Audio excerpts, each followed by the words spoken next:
So many birds, seagulls and pigeons everywhere.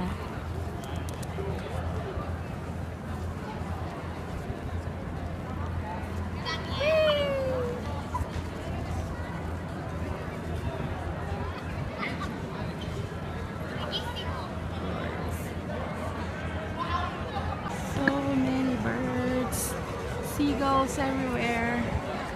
Ang amo nila sa tao. Siguro ang dami nagpapakain kasi.